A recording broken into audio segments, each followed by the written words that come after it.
प्रिय दर्शकों, आपका स्वागत है आपके अपने चैनल MS गिल इंफोटेनमेंट में। आज हम आपको गुरु नानक देव जी के पुत्र बाबा श्रीचंद जी के विषय में बताएंगे।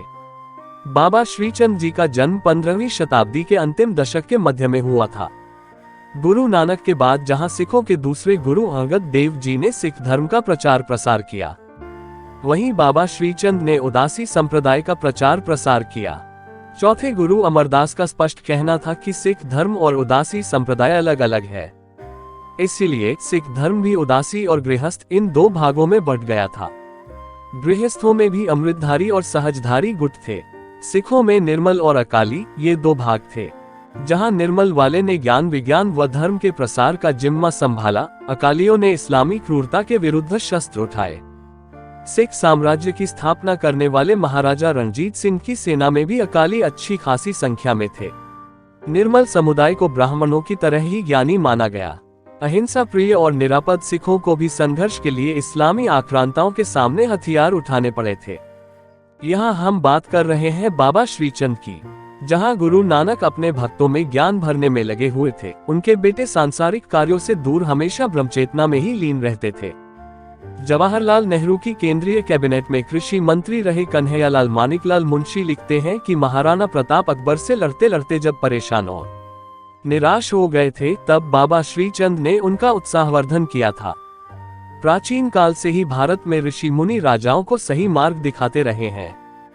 संसार को मिथ्या और माया समझने वाले बाबा श्रीचंद बचपन से ही संन्यास ग्रहण की इच्छा रखते थे। वो जहां जंगल में रहने की बातें करते थे, गुरु नानक गृहस्थी बसाने का उपदेश देते थे।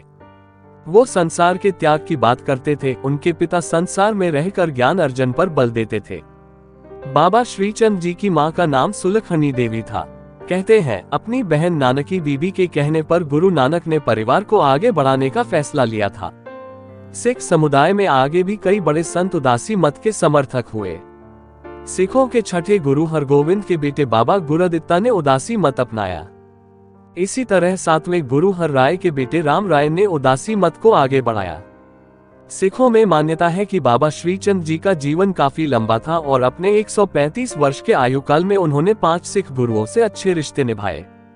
तीसरे गुरु अमरदास के बेटे बाबा मोहन उनके संप्रदाय में शामिल हुए। भारत में हिंदुओं और सिखों का संयुक्त इतिहास इस्लामी आक्रांताओं की क्रूरता से लड़ने का रहा है। दोनों अलग अलग धर्म रहे जरूर, लेकिन सनातन की छत्रछाया में। तभी सिखों के 10वें गुरु गोविंद सिंह ने रामायण लिखी और तभी गुरु ग्रंथ साहिब में 2500 बार राम शब्द आता है। गुरु नानक के समय से लेकर अब तक हिंदू और सिख एक दूसरे के इष्ट व गुरुओं का सम्मान करते रहे हैं। हिंदुओं के घर में आपको गुरु नानक की तस्वीर मिलेगी और सिखों के यहाँ भगवान शिव की। ऐसा नहीं है कि हिंदू धर्म और सिख धर्म में सब कुछ समान था। दोनों में कई अंतर भी थे। हिंदू धर्म से बौद्ध, जैन और सिख सहित कई संप्रदाय निकले, लेकिन अंत में सब के सब यही समाहित हुए। सिख धर्म में गुरु नानक के बाद ही एक अलग संप्रदाय का निर्माण हो गया था, जिसका नाम था उदासी मत। इसकी स्थापना उनके बेटे बाबा श्रीचंद ने ही की थी। सिख संप्रदाय में गृहस्थी व समाज में रहकर जीवन को पवित्र बनाने पर जोर था, जबकि उदासी मत में संसार के पूर्ण त्याग पर बल दिया गया।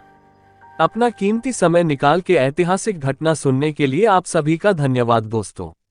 वाहेगुरु जी दा खालसा, श्री वाहेगुरु जी दी फतेह।